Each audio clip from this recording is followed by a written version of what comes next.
We're down here in Arkansas for the Leupold event near Little Rock at Twisted Barrel Precision.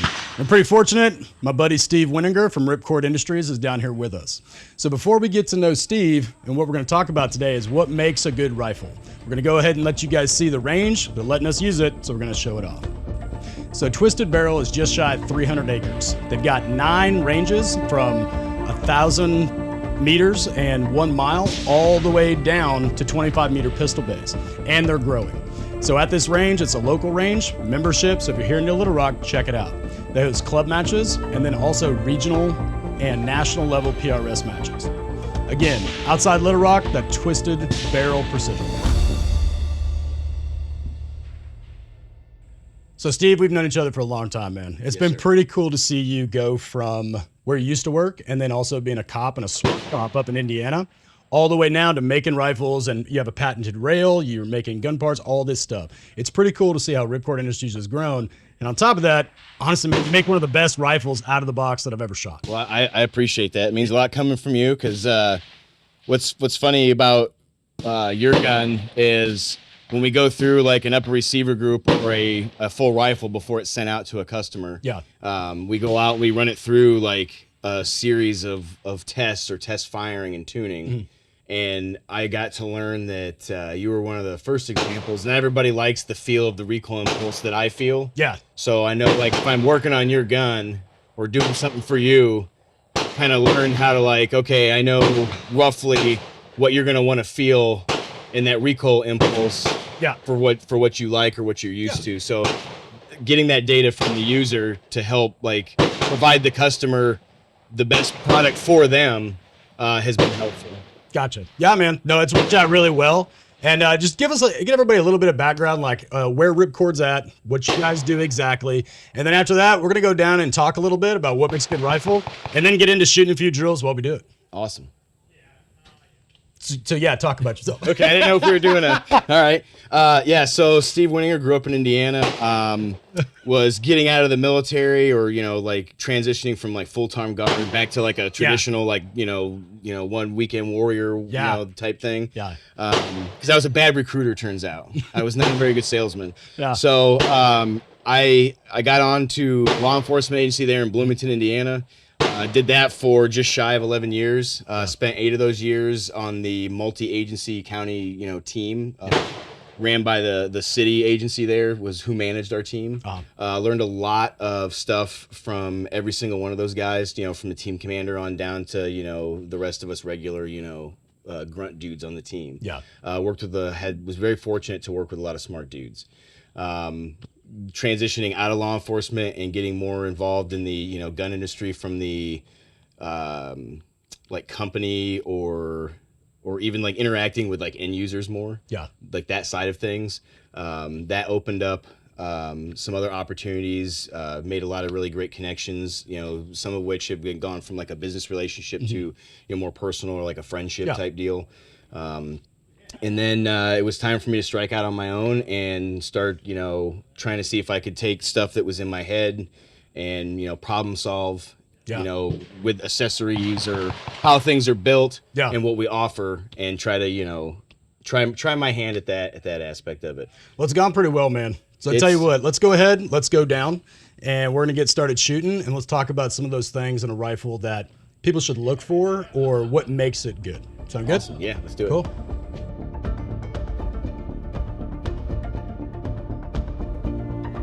All right, dude, so we got some targets set up, and you guys will see this here in a second. We went ahead and set up a target about 40 yards away, and then we got targets here about 7 yards away. So we're working a drill with this, shooting long and then up close.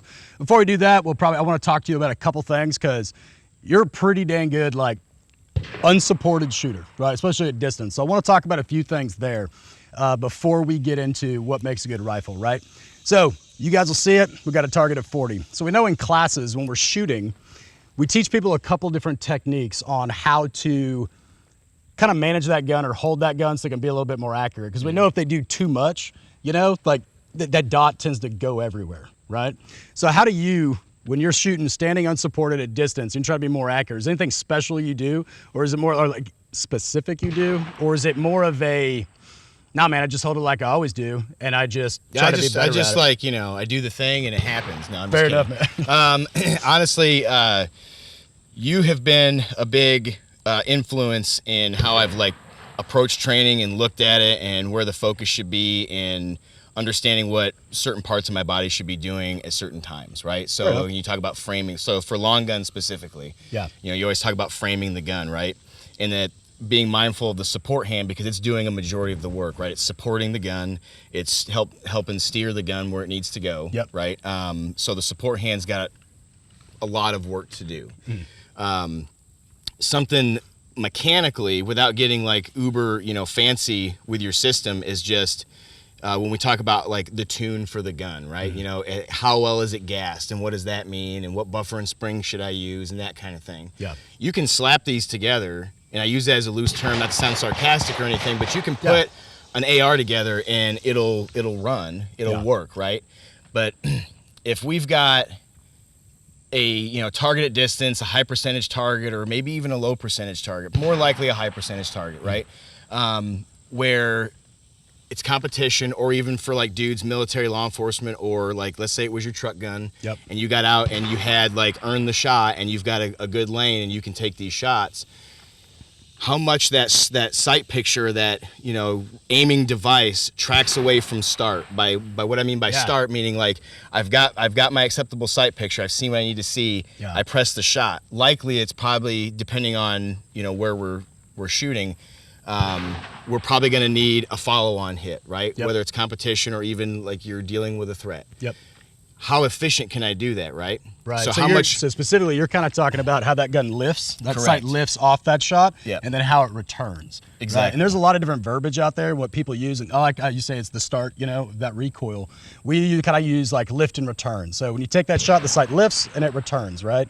So the two different parts of recoil, or however you want to look at that. That's cool. And that's great. Yeah, lift and return. I think it's probably more, people will understand that better than from start. So I like both.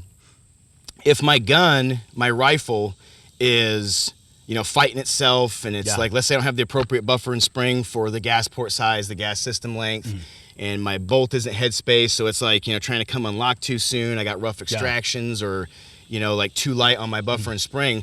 That lift, right, is going to be more drastic, and support hand's going to have to do more, right, cover more distance. And I know we're talking like not that it's not like this and this, but when it comes down to efficiency in our work and being able to, stop a threat or get the hits we need to move on to the next target, mechanically, if I get this dialed in the way it should be, it's going to run a lot smoother. So my lift, my track away, is going to be less. My support hand has to do less input, and I'm going to have that much sooner of a follow-on shot. So that reminds me too, like Frank Proctor has like a thing that he says, let it do, like, right? Like the gun is going to do what it's going to do, so let it do. Just let it do what it's supposed to do.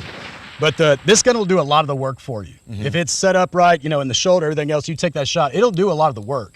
And we see a lot of times and a lot of it has to, maybe how it's gassed or tuned, as people say, or sprung, or the ammo or whatnot. That gun tends to kick up and to the right, and they're always pulling the gun back on, right? But we wouldn't know what that gun to lift and return to the same point every single time. Exactly. So I like that the gun's going to do what it's going to do. Just you can help it or you can hurt it. Exactly. Kind of deal. So like for us, our shooter input is going to be how well I framed it, and I'm getting consistent lift in return, right? Or is it all over the place and then my support hand's not doing what it needs to do? Now with the mechanical side, or the gun, or the the tool, how much is that consistently moving away? It could be the difference between I can track 5 or 6 shots in an A zone because my dot is only going from, like, let's say the bottom of the head back to center of A, as opposed to going from center of A to off target, and then having to bring it all the way back. That's I know we're maybe getting in the weeds a little bit, but that could be the difference of all effective hits. Or, hey, I've just biffed a shot. Exactly. Right? Well, hey, let's show them that real quick. Let's get Tom over here so you can see what you're talking about. Okay. You'll shoot it, then I'll shoot it. Cool? All right, yep. All right. Let's load this thing up.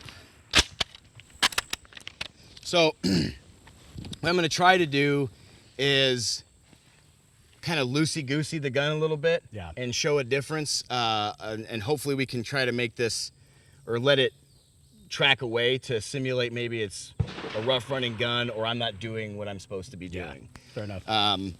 So I'm gonna try and do like 5 shots.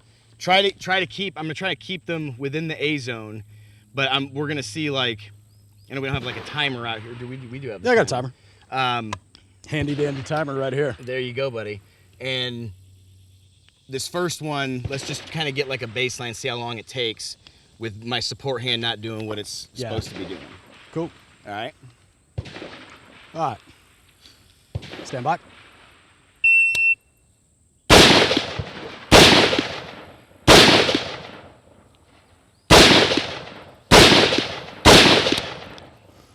Cool. So we look at that, and your split times between shots is a 1-2-2. So that was your first one. Oh, excuse me. 1-2-2 split time between 1-3-6. There was a 2-2-1 in there and a 1-2-1. So we're looking at about 1.25 seconds. You know, 1.25 to 1.3. So like 1 1/4 seconds or 1 1/3 of a second on average, minus that 1. Yeah. So and that's just bad positioning, right? Like if we're not holding on the gun right, it's going to track in a weird way. And so the way that was tracking. When it was upright, and then I got a lot of gas burn off because I just oiled this before range, so I'm burning off some of that oil. Wait, hold on. You oil your guns? That's the first thing I do before I go on to the fucking range. Oh, I just swore. I don't know if that's allowed. I might need to go put oil in mine. No. But we can talk about that. That's another point. No, So I had to switch over to my. So when it was upright, my gun was tracking off over its like. My right, so it's left shoulder coming completely off target. Yep. And I'm just kind of letting it come back and do its thing to see how far that gun would, or that dot would track away. Fair enough. So now I'm gonna apply a support hand and work it a little bit more effectively in conjunction with this, and I'll let you shoot this, this shoots pretty darn smooth. Yeah. And we'll see what the time difference is. Fair enough. All right, stand by. Oops, sorry. Stand by. Yes, sir.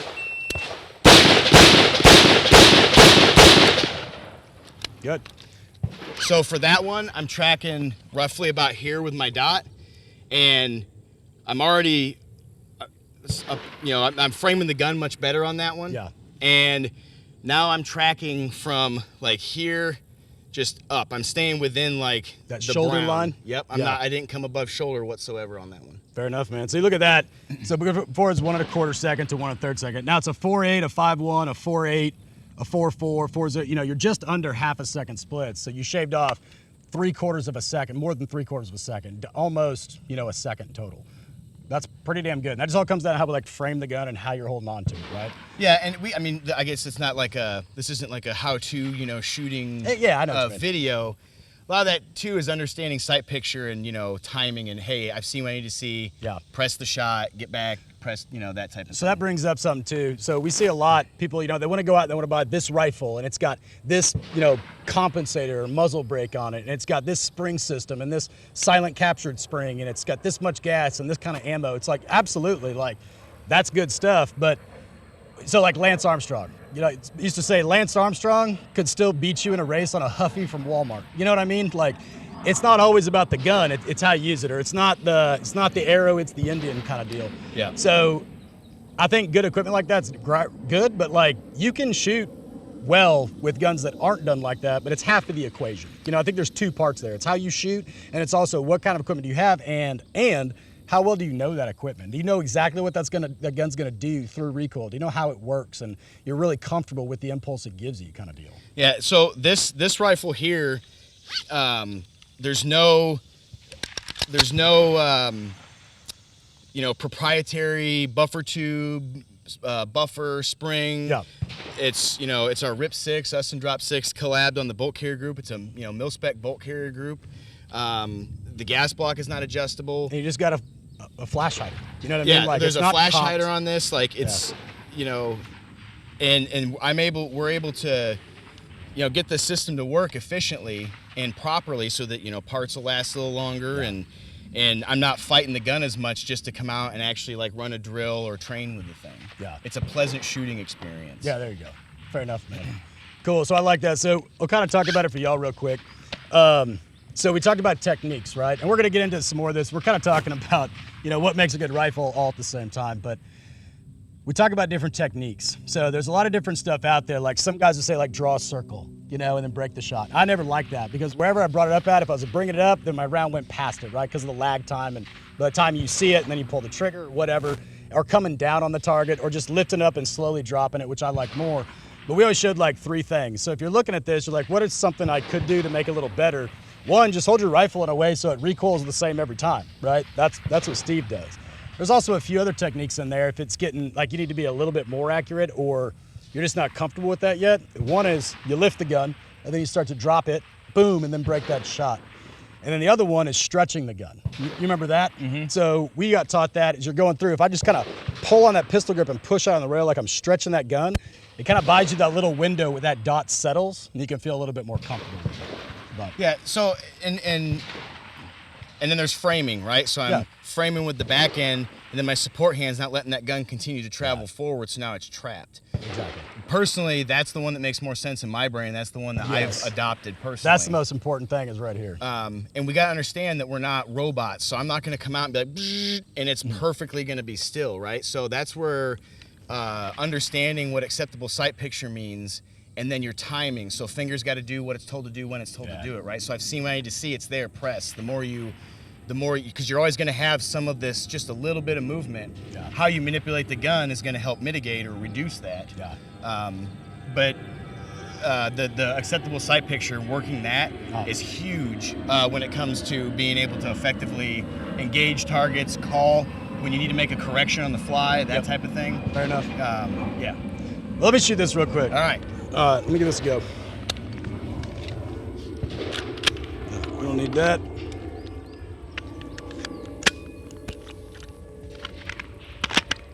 You hear me to grab your beatbox? Yeah. Got it. There you go. It's that middle button. Yes, sir. All right, shooter, are you ready? Yep. Stand by.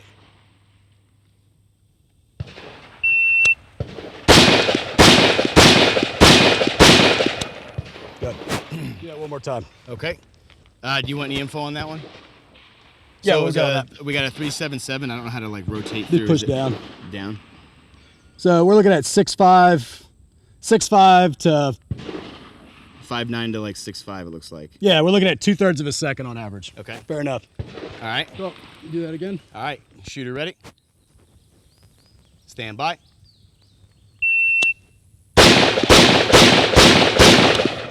There you go. Good. So now that's a 297, and we're looking at 4.3. Now we're down to the 4.3s. You're under half a second per shot. Yeah. So for that one, I felt like how many shots was that? 4? 5. 5. So I feel like 4 of those were good in the A zone. I feel like I put one a little bit high, right? Because I changed something. I was like, shit, forgot about the shoulder, put it back in. So for me, as long as that shoulder's where I want, and that's a flat shoulder, solid firing platform, generally that dot comes pretty much back to where we want each and every time. Let me ask you this question. Because we've worked on a couple of your guns before, previously to doing this one. And you may not have noticed a difference because not all shooters do. So that's another thing, you know, like I'm at a point personally where if someone asks me like what tune do I need or hey, can you help me diagnose this, and I shoot their gun, I'm like, okay, this is what you've got now, and then I might make a slight change to the buffer or spring combo or go up a buffer weight or reduce it, whatever. I'm getting to the point where I can feel those subtle differences, and I'm like, I think it could be better. I think we can slow the carrier up, soften this up a little bit, or hey, you know, you've got way too much going on back here, and because you don't like the roll. No. You like the sharp return. Yeah, but like a sharp, like kind of snappier feel. So with this rifle versus some of your other ones that you've had or owned or still own, what are some differences that you as an end user have noticed? So I think a lot of guns are overgassed. I don't think it's necessary, right? And that probably comes from, I don't know, you'd probably know better than I would, but people say mil spec, right? And that's what people want. But I think some guns are just way overgassed. Like you shoot them and you're like, that's completely unnecessary, right? Or that buffer's too heavy. It's like, it can still be reliable, you know what I mean? And just shoot, you know what I mean? Even with suppressors and all this other stuff, just make it, I like that snap back on target, but I don't like that heavy thud and it like sticks. You know what I mean? That difference, that recoil impulse. Gotcha. But it's any one of them's fine. Like we do that in class. But like, who here thinks their gun's like whatever? But give me your gun. Pop, pop, pop. It's just getting used to that, and then setting your shoulder up right in your body. Like, okay, my hand. Okay, if I do that, boom, it comes back. So what some people say is get an index on the gun. So just see where it's at, and I know if I take this shot, what repeatable process do I have that's going to produce a predictable result, right? So if I do this, I get this result. If I do this, I get this result. And just figuring that out. But I've got a couple guns that shoot way different than this, and I like them too. You know, they're cool. I don't know. I think I like that snappier one. That's kind of the difference in how you did this one. Gotcha, but cool. I get it. Goes bang every time. You know, it's not like it's unreliable. We're not taking it too far out of that realm of, hey, there's a window, right? Like there's a spectrum of where all this is good in between. But outside of that is probably too much either way. So it's staying in that window. And how you run this thing, right? You don't probably ever shoot this one suppressed, right? I don't think you shoot. So so for your buffer and spring combo for the mid-length gas system on this barrel, which we did a 13.9 pinned. I think so. Something like that. Yeah. I have to look at the rail. I don't know. Whatever it's you something do. like that. So for Drew's setup, let's say he decided he wanted to go to shooting it suppressed full time. Right, and then he puts the can on. Well, what that can has done is now introduce more pressure into the gas system, and it's going to cause the carrier to speed up. Yeah. And it's going to, visually what you can see from that is now the brass hits closer toward the receiver, the base of the brass deflector, and that's going to send the brass forward. Okay. What's important about that change is it's still consistent, right? The consistency of my ejection pattern. All right. But understanding, like if you've introduced a change to the system, you're going to see probably and feel some physical and visual changes. Yeah. Right? So that can tell you some things. So if you're going to say, well, I'm always going to run it suppressed, then you might go with a heavier buffer and spring, or even like BCM's Mark II buffer tube and buffers or whatever, right? So, understanding when you make a change to your system, go out, shoot it, what has changed, for the better, or hey, I'm not liking what this caused. How do I solve this problem? Yeah, fair enough. Type deal. So let's go ahead and talk. I want to ask you, when you look at a rifle, and for people out there that they're looking at it, like what are those key aspects of a rifle? Because like in general, rifles are rifles, but there's certain parts of it that make it better, right? And that's kind of the attention to detail on whoever's making it. But which parts of those to you are kind of the most critical? Like maybe one or two or three, like whatever you think. I know because you've got the rail's near and dear to my heart, so that's depending on what the person's need is. Our rail might be the rail for them, right? Or if it's somebody that's like, I don't need it to support, an aiming device such as a laser or whatever. That's not important because I don't shoot with night vision or whatever. Then maybe this isn't something for them. Maybe like a lighter. Yeah, it doesn't have a top rail on it. Yeah, it's just something that's I need to hold on to it. That might be what they're going for. So, and that's that can a lot of come down to user preference on that type of stuff. When you're talking about the heart of the gun, or some really, really important things, at least in my opinion, what I have found help create a repeatable or like good recipe that we can continuously repeat and get a predictable outcome. For example, I could do 10, 13, 9 upper receiver groups at this point. Yeah. And I go out to the range and I already know when I go to test fire, I know I'm starting with an H2 buffer and a white Sprinco spring with our setup, with our gas block, the Criterion core, the RIP 6 bolt carrier group, or ours, because we've checked headspace before we've ever even built the thing. And I know that recipe is gonna more than likely give me the result of needing an H2 buffer and a white spring. Now, every once in a while, what you will find is you may go like a buffer heavier or maybe a spring heavier. What you might see like a slight like left and right limit, but it's not going to be this ridiculous. Well, this one does this and this one does that. Gotcha. How the bolt carrier is assembled, right? So just to kind of plug a lot of Derek's hard work on this specific product is we're not just going to say an OEM that makes bolt carrier groups, send us what you got, it's already built by them, and then we just slap a logo on it, right? So what we've done has been like, well, what's important material wise, coating wise, what do we want to see? How are we like seating the gas keys, and are we sealing them properly so that they're not leaking, or basically if you have a leak in your system, it's allowing the pressure needed to run the system prior to it actually getting through the system generally. So if you bleed gas off where you don't want to bleed gas, it can affect how the performance of the gun. So a bolt carrier group that is from a reputable manufacturer that has assembled it well with some attention to detail, and they do it the same way every single time.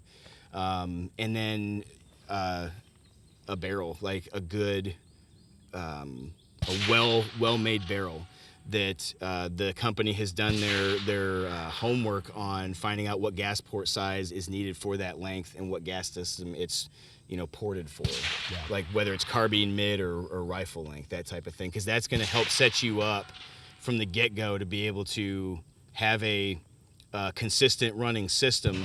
And then if you want to like tune it up or make it fit you or your needs a little bit better, it's much easier to do so at that point. Fair enough. Fair enough, man.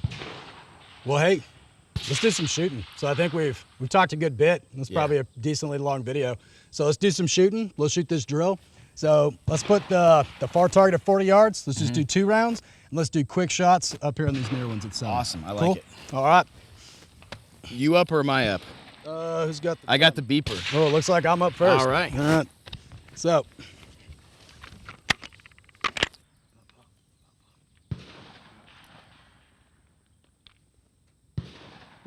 All right, stand by.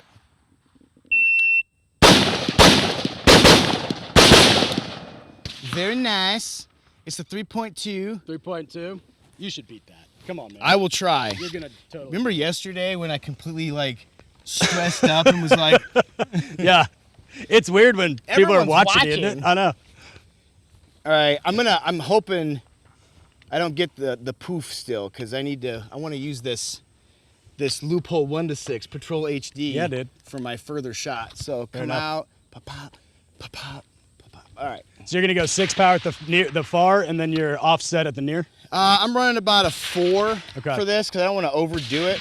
Because if I overdo it on this, I'm likely going to be like, I know, where's my target? Sometimes you could zoom in too much, and like it's all look. It's confusing. Fair enough. All right, man.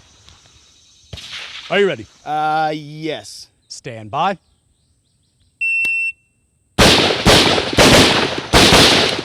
Nice. What was my time? It was a 3 point something. Was it 2? What was it?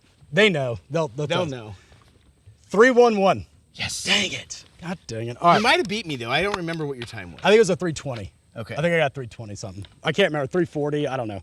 Did the We gonna find out when we edit this. did the hip move Look good? great. All right. Just gorgeous. As long as it looked good, that's what's important. Fair enough. All right, let's do that again. So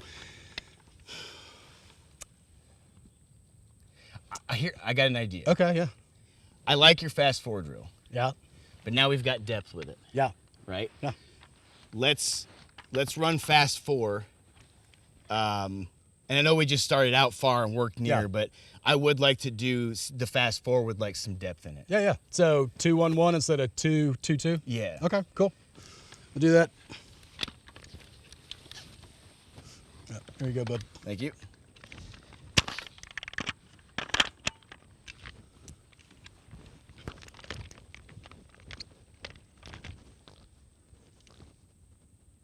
All right, shooter ready? Yep. Stand by. Pulled that one right on the C over there. So as a 273, why did that happen? I forgot. Drove over and just too hard. All right. I didn't need to drive like that hard. I should have just looked and moved. That'd have been way easier. And I just overdid it. Gotcha. I got too aggressive on it. I got happy. I got excited. All right, like it happens.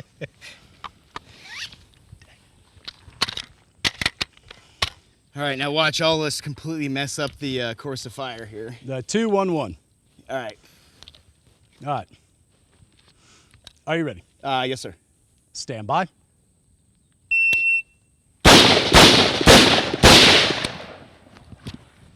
What was my time? Oh, dang it. I'm sorry. We're gonna have to reference it. I think you can go back on this and see the last one. I got a 2.7 something. I thought it was a 2.73, and then that's what he just got too. We'll go back and review, but Okay. I think we either got the same time or it's pretty dang close. You think you might have beat me again by like I don't know, hundredths of a second. That felt like it was roughly like we're working about the same like pace or stride. Yeah. All right, let's do this again. Okay. then we'll wrap it up. Sounds like a plan. We're gonna do it the same exact order for consistency's sake, or do we want to go far right then left this time? It don't matter. You want to switch it? Yeah, let's switch Okay, it. let's switch it.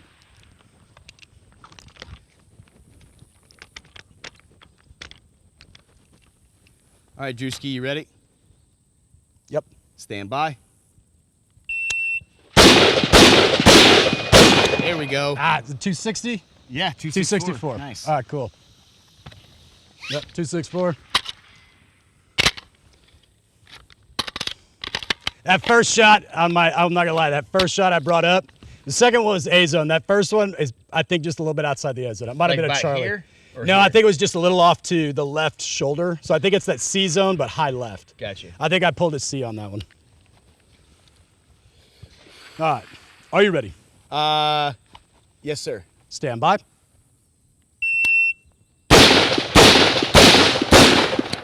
Okay, that's 233. Nice. Yeah, that's straight. Hey, next time we do this, I'm gonna get somebody who can't shoot that good. Honestly, on that one, I'm pretty sure my second shot was potentially a drag off. So Was it? I'm pretty sure I started my transition sooner than what I should have. So one problem at a time type Fair deal. enough. Yeah. So we both went a little quicker and pulled something. So no biggie. At least it wasn't my back. Yeah. So hey, just kind of wrap it up.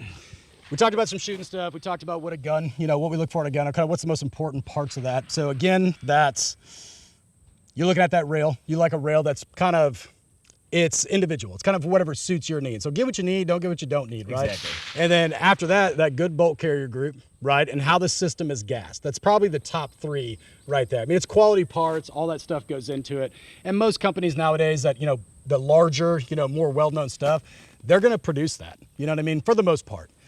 Most of them out there are pretty good or pretty within that. But looking at those three things, would you say that's kind of your top three and what you're looking for in a gun? Yeah, I mean the rail's kind of a shellfish thing. I'm like proud of it. Yeah, I I'm will real say. picky about rails. So like, it's how you hold the gun. And I don't want to come off as like, oh, ours is like, it's for everybody. I get it's not like, regardless of what equipment you're setting up or purchasing or whatever. Yeah. You should look at what you need from it. Like what's the environment I'm using this in, that type of thing. Do I need X, Y, or Z? Do I care more about weight or do I care about durability and like if I fall in this thing or whatever type stuff? enough. I want to make sure I maintain zero. That's kind of what this is for. But yeah, like a good heart of your system is going to be a good barrel that's already set you up for success with a not too small or too large gas port for your system, and then a good bolt carrier group with quality parts that's put together very well. So like everything else is like builds off around your bolt carrier group and your barrel. Fair enough. So you can check him out. Again, this company is called Ripcord Industries, and he's got Instagram, he's got a website, all that crap. But you'll probably see more of Steve. We've been friends for a long time. He used to help me instruct a lot, which I was very appreciative of. Those were some of the best classes, man. Dude, it was great. But great. let's go ahead and go back. Before we go, we're going to do our gear breakdown. We'll kind of talk about what we got more in depth, and then we'll go ahead and get out of here and get some lunch. Hell yeah. So Steve, why don't you take us through and show us the rifle? Again, this is the rifle that you made with your rail on it and everything, but kind of break down some of the parts and what you like to have on there. Awesome. I'll start from the back, work our way to the front. One thing I've come to really like is the B5 Bravo stock. It's a great stock for like bridging the gap between like, oh, I've got my SOP mod like precision-y type carbine stock and like your standard like M4, right? It's just a great stock. You've got a little bit of cheek weld, good reference point on it, but it's not like too much. Yeah, it's nice balance. Yeah, absolutely. So going forward, it's our receiver set, our upper lower, basically the shell or the skeleton or shell of the gun. And in this one, we do have the RIP 6 bolt carrier group from Drop 6 and us that we partnered together to build these. Our lower parts kit, that type of stuff, got a cool flat face trigger in it. Yeah. Nice and smooth. It's mil-spec weight, but it's got a very crisp break is what I like about that. For the main optic on this one, it's the Leupold Patrol 6 HD.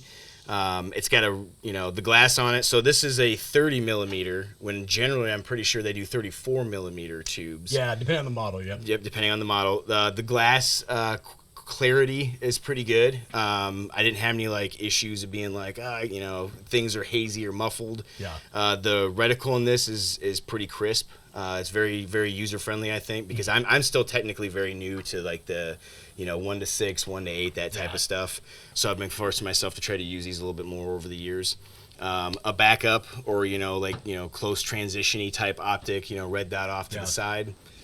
Got a laser, a light, and, a flash higher that can mount a suppressor. It's a fairly simple setup. It's probably a little bit more Gucci because it's got a laser, Yeah. I'd like to go shoot night vision every once in a while, so, I got a laser on the thing. So one thing you don't have is backup irons. And this is something that people get really, pissy about. It's like, no matter what, if you've got a 1-6 or whatever you've got on your gun, even scoping, you need to have backup irons.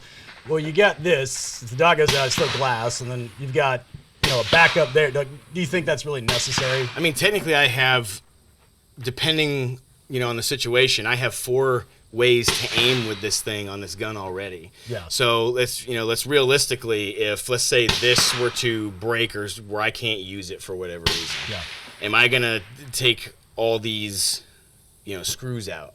Right. Like that's not, to me, it's not realistic. Even if I did have the QD, am I gonna waste time to do that, or do I want to be able to roll the gun to a secondary aiming system? Or depending on my lighting conditions, can I, turn the laser on and use that? Or depending on, high percentage target and the distance isn't that, ridiculous to where I could use the hot spot of my flashlight. Yeah. So technically I have 4 ways to aim on this gun already. So me personally, for this setup, I don't have iron sights on it because it's just, to me, it'd be... It's not needed. Yeah. So a lot of people ask that, and I've heard a lot of people say, no matter what, you got to have... I'm like, hey, man, you got enough. You know what I mean? Like, especially with a magnified optic. Can you use backup irons on a magnified optic? Well, yeah, you can. But, like, you can lollipop it and then frame it or something. You can tube it. There's always a way with 2 things to do something and aim it. You know what I mean? But we got some guys here that could answer that question, actually. Oh, yeah. But, like, I think it's fine. Whatever. Yeah. So for me, I'm running the same thing. I really like that stock too, man, that B5. But yeah, I got the Leupold LCO coming out, not soon, but they have something coming for all y'all asking. There's a new thingy. That's all I'm going to say, because whatever. They'll be like, don't say anything. But anyway. Too late. Too late. It's on the internet.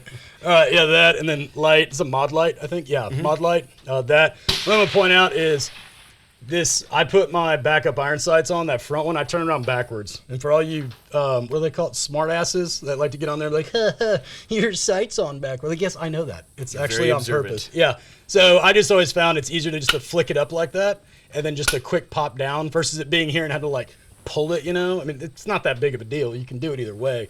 But I always like to just reaching forward and popping it if I ever needed to. When we did it in training and all that stuff. Personal preference thing, right? So Yeah, how your brain problem solves it, and your biomechanics with those $35 words, right? Yeah. But yeah, that's pretty much it, man. This is your gun that you built me, your rail and all that stuff, and I just got the Geisley SD3G. That's it. That's what it's called. But yeah, that flat face thing too. Other than that, man, these belts are coming out. Actually, just shipped. So when you guys see this video, we should have these in stock on the website ready to sell. So we're wondering what these are, but we'll have them in black first, and then the other colors, Ranger Green, Coyote Tan, and Multicam, will be coming out later. Because as they get finished, we're gonna put them up on the site. So yeah, that's pretty much it. And other than that, Auto Engineering, they're noise barriers. These little guys that have been awesome. Yeah, I think that's it, dude. You got anything else to add? No, I just want to say thank you very much. It's always great to opportunity to spend time with you and to work with you. So I appreciate the opportunity to share a few minutes doing a video with you. Absolutely, man. And like we said, your Uncle Steve at our house. Like, so you guys know, my daughter made him this bracelet how many years ago? 3? 3.5. It was Thanksgiving one year. Yeah, and to tell you how shitty of a dad I am, she's made me 2, and they've all broken while I was working, and I've lost the beads. And she's like, you lost them? I was like, yeah. She's like, but Steve still has his. I'm like, dude, God dang it, Steve. I got ops core latches and shrink wrap and all sorts of stuff on it. Yeah. So anyway, other than that, guys, we appreciate it, and yeah, have fun. Other than that, let's go get some lunch. Let's do it. And I need a dip. And I need some nicotine. Yeah, you need some nicotine too. All right, man.